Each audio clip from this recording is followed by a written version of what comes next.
Abra sua Bíblia no livro de Jonas. Glórias a Deus, aleluias. Você que tem uma Bíblia aí, abra sua Bíblia no livro de Jonas. É lindo, meus irmãos, esse barulho de Bíblia. Eu não vou nem ligar o fundo musical, quero escutar o barulho das folhas da Bíblia. Olha que lindo. Isso aí é um fundo musical, meus irmãos, para mim, para Deus, para nós.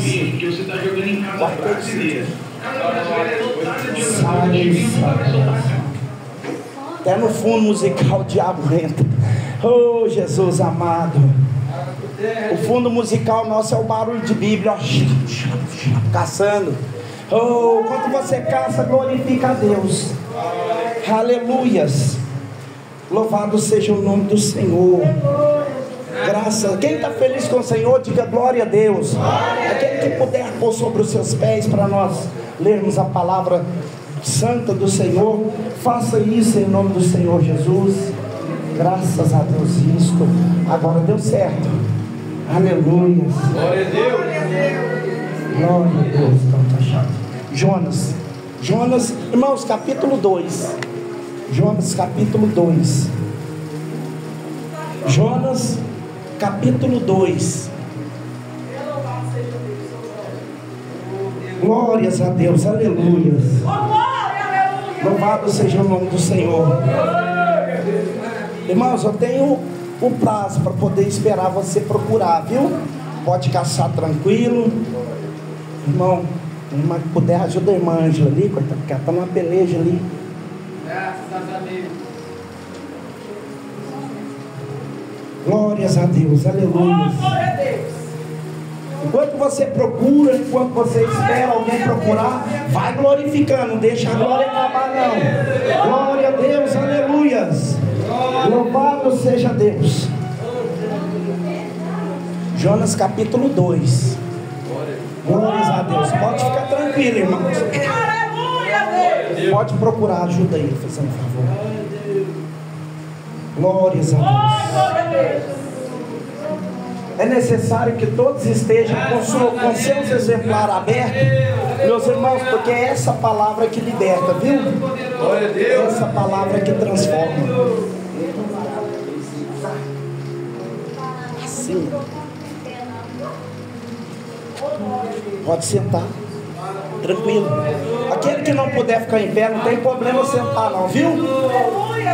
Diz assim a palavra de Deus, Jonas, capítulo 2, versículo a seguir. Mas o Senhor havia preparado um grande peixe. Então orou o Senhor, seu Deus. Então Jonas orou ao Senhor, seu Deus, do ventre do peixe, e disse: clamei ao Senhor na minha aflição, e ele ouviu-me do ventre do inferno. Clamei e ouviste a minha voz, pois tu lançaste os fundamentos no meio dos mares. Levanta o seu exemplar para cima, assim, para os céus, e diga: Senhor Jesus, que lindo. Olha que tanto de Bíblia. Levanta bem alto, isso. Eu poderia tirar até uma foto aqui. Que coisa linda, meu Deus. Senhor Jesus, fala conosco através da tua palavra. Senhor Jesus, eu quero ser alimentado pela tua palavra, em nome de Jesus. Podem assentar. Dê a melhor salva de palmas que você puder. Mais bem forte. Aleluia. Glórias a Deus. Meus irmãos, esse personagem que nós vamos falar nessa noite, o profeta Jonas, todo mundo conhece ele como um profeta fujão, porque Jonas era fujão.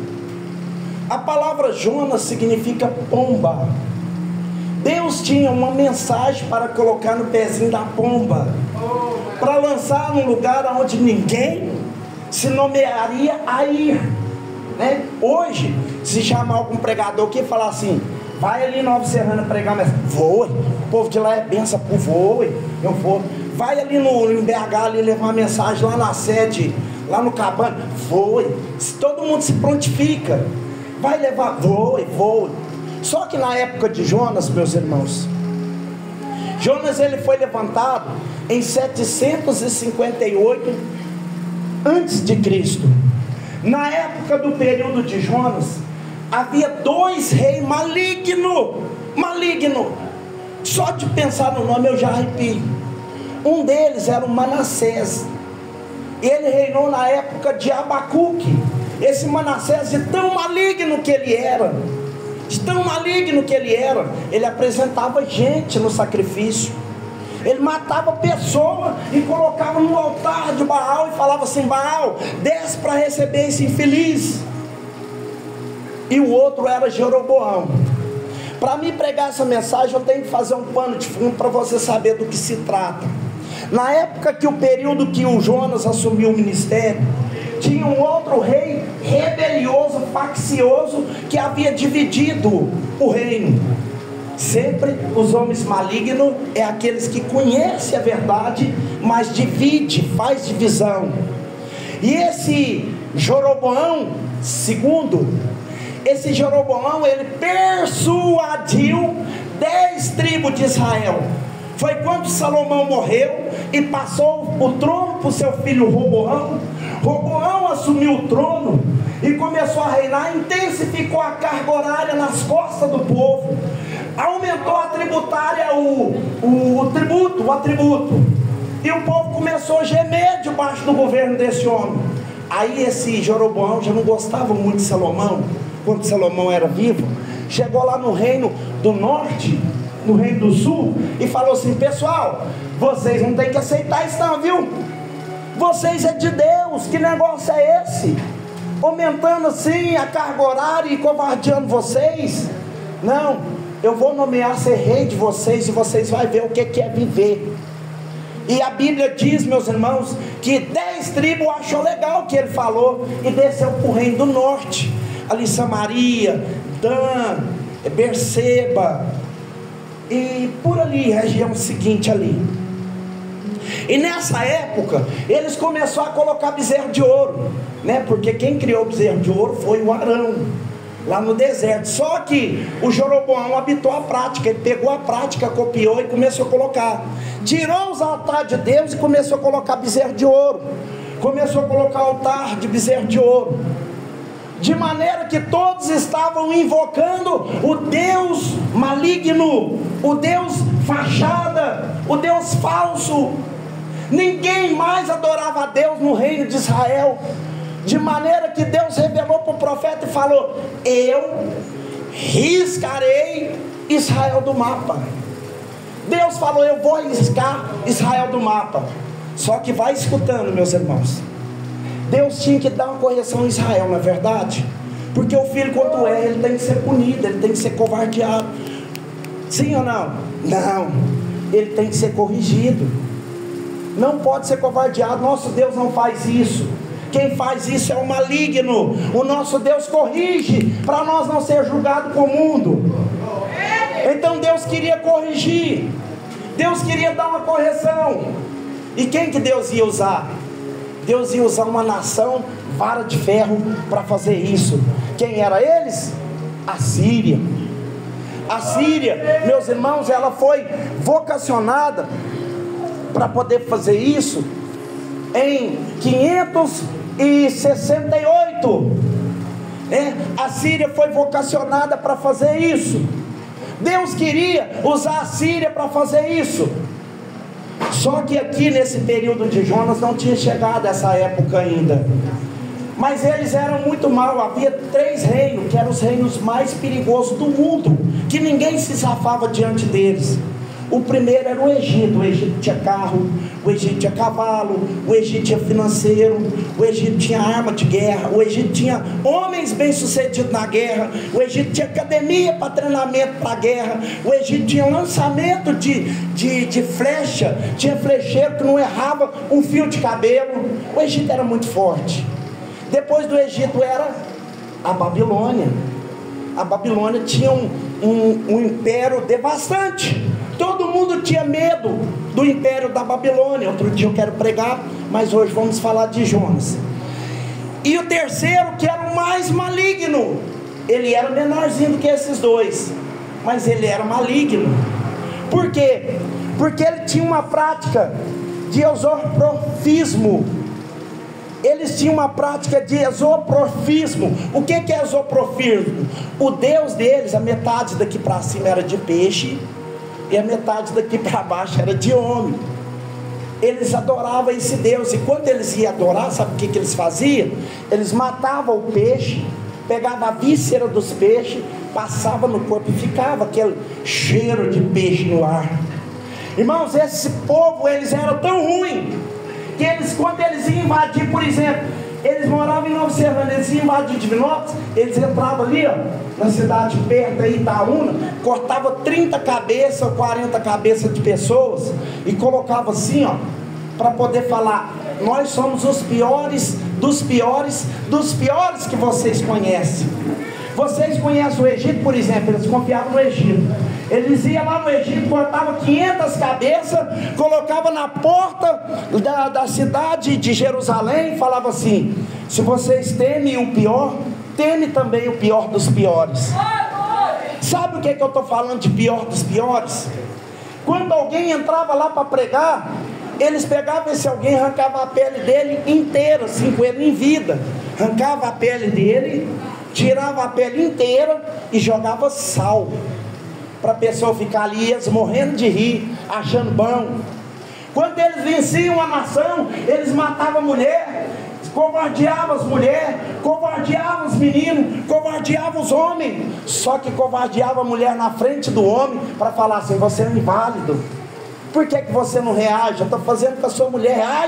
Reage. Ele não reagia, porque tinha um monte de homem tudo segurando, amarrando, né? E depois da covardia, eles esquartejavam as mulheres, saíam soltando os pedaços dela na cidade. Você diz, né? A Síria passou por aqui. E as crianças, eles levavam, mas primeiro eles só furavam os olhos. Foi dessa prática maligna que o cego Bartimeu sofreu, porque ele era filho de um general chamado Timeu. E nisso, meus irmãos, aquela prática maligna, ninguém queria ir lá. E na hora que fala Jonas, oi Senhor, Jonas já tinha profetizado antes, viu? Segundo Reis, no capítulo 14 e no versículo 25, ele já tinha profetizado, e a profecia dele deu certo. Eles conseguiram obter êxito através da profecia dele.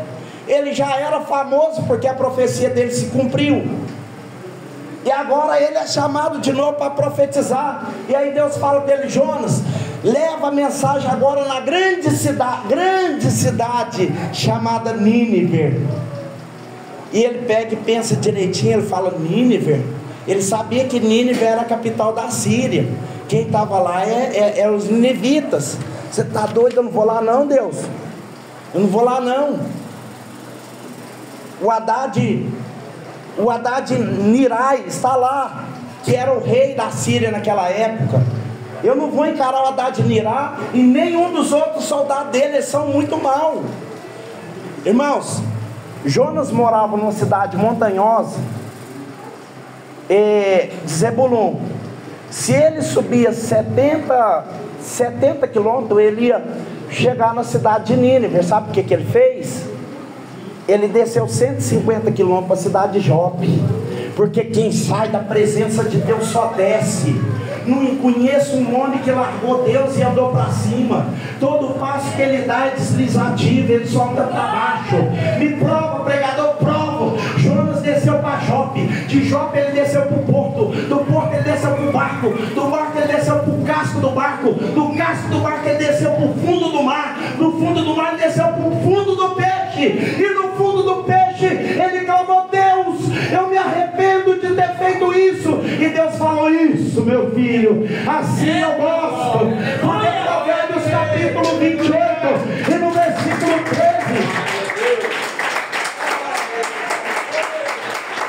Provérbios 28 e 13, a palavra diz através do rei Salomão que que aquele que confessa os seus pecados e deixa, alcança misericórdia. Aquele que encobre não consegue alcançar, mas o que confessa deixa, alcança misericórdia.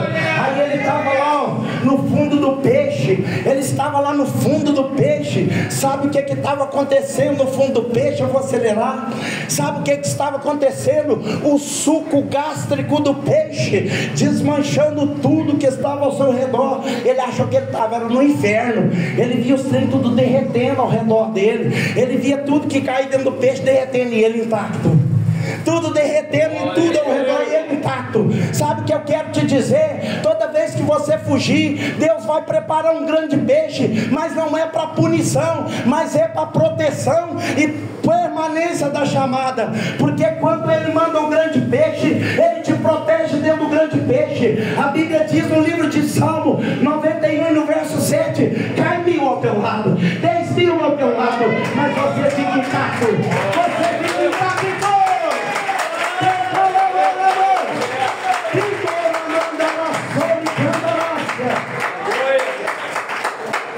E ele fez essa oração no ventre do peixe, e o peixe vomita ele na praia. Alguns dizem que a praia é Nínive. Caça no mapa se tem praia em Nínive. Não tem não. A praia ficava a 900 quilômetros de Nínive. A praia ficava a 900 quilômetros de Nínive. E quando o peixe vomitou, você acha que ele ia voltar lá, passar água no corpo para lavar? E o aperto que ele passou dele esse peixe? E o aperto? Porque toda vez que Deus te mandar numa grande cidade, Deus já tem um grande peixe. Você acha que a fuga de Jonas surpreendeu Jonas? Claro que não. Tudo que você vai fazer, Deus já sabe, porque Ele é onipotente, onisciente, presciente. Presciente, Ele sabe aquilo que você nem fez. Ele já sabe. E na hora que Ele vomita ele lá, ele sai daquele carreirão, meu Deus do céu, que aperto. Nem água no corpo ele passou. Ele saiu direto do ventre do peixe. O suco gástrico do peixe caiu nele, tentando dissolver ele, mas Deus mantém ele inteiro. Você sabe por que você passou pelo Covid, pegou Covid e foi até no hospital e pensou até que ia morrer, mas não morreu? É porque Deus estava te colocando intacto. Deus estava te preservando, porque a chamada de Deus não estava lá.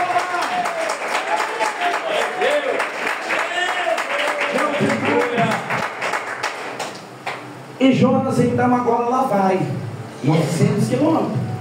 E ela vai andando, ele passava perto das lavouras. Os camponeses olhavam para ele e falavam assim: está sentindo um cheiro de peixe? Quem está fazendo peixe? Não é o Jonas que está passando, era o suco gástrico do peixe que estava nele. E na hora que ele vai se aproximando, meus irmãos, dentro da Síria tinha um arqueiro que acertava 300 metros de distância. E ele vem, alguém andando lá, a roupa não é assírica, o andar não é assírico, a filosofia não é de ninguém que nós conhecemos da Síria. Ei, capitão, pode cravar uma flecha no meio certinho da cabeça dele? Não, deixa ele chegar que nós vai cortar braço, nós vai cortar perna, nós vai cortar a cabeça dele, nós vai mostrar para aqueles que é da cidade dele quem manda. Nós vai mandar ele na caixinha para a cidade dele. E ele vem aproximando, e ele vem aproximando. Na hora que chega mais ou menos uns 30 metros assim: capitão, deixa eu atravessar ele na lança? Não, deixa ele chegar, para nós cortar a cabeça dele, picar ele todinho e mandar ele na caixa de volta. E ele vem chegando, de repente eles, ó, o cheiro de peixe. O peixe para eles é sagrado, vocês lembram? Que ele tinha a prática de zoofilismo, que a entidade que eles adoravam, a metade para cima era peixe e a metade para baixo era homem.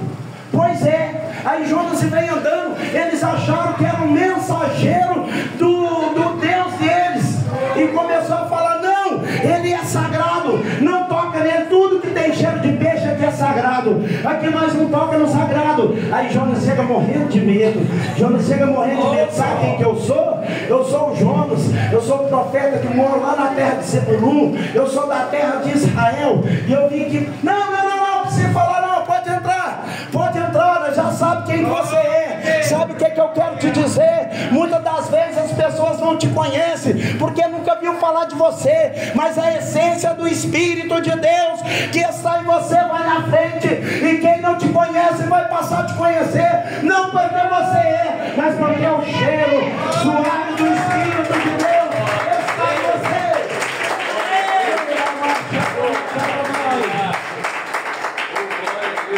Meus irmãos, uma mensagem que Jonas pregou: 6.000 almas.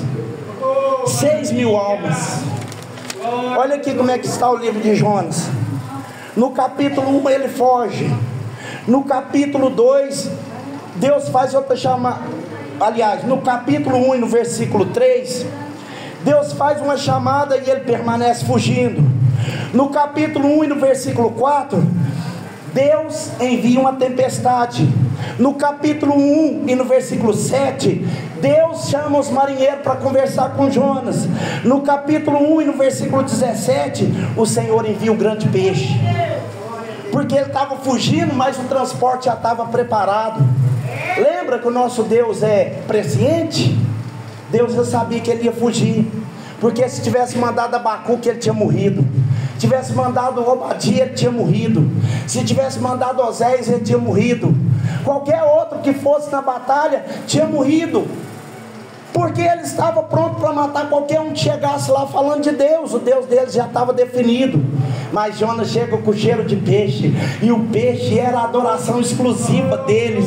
Eles eram os oprofistas. Então o que significa? Que até no meio do caos Deus sabe trabalhar. Muitas das vezes você não sabe porque você atrasou no serviço, mas eu sei, porque alguém ia suicidar, ia beber veneno, e você falou alguma coisa que fez essa pessoa desistir. Deus é fiel, meus irmãos. Ele é o Deus do impossível. E se Ele te colocar em uma missão e parece que essa missão está distante de Deus, fica tranquilo, porque só parece. Só parece. A Bíblia diz no livro de 1 Pedro, capítulo 5, no verso 8, que o diabo, vosso adversário, está ao vosso redor, rugindo como leão, buscando brecha quem possa dragar, mas só rugindo, só buscando, só o L é menor, só parece com o leão. Sabe por quê? Porque lá no livro de Apocalipse capítulo 5 e no versículo 5 está dizendo: o leão da tribo de Judá venceu. Ele venceu, ele venceu. E quando ele vence, ele não vence só alguns, ele vence todos.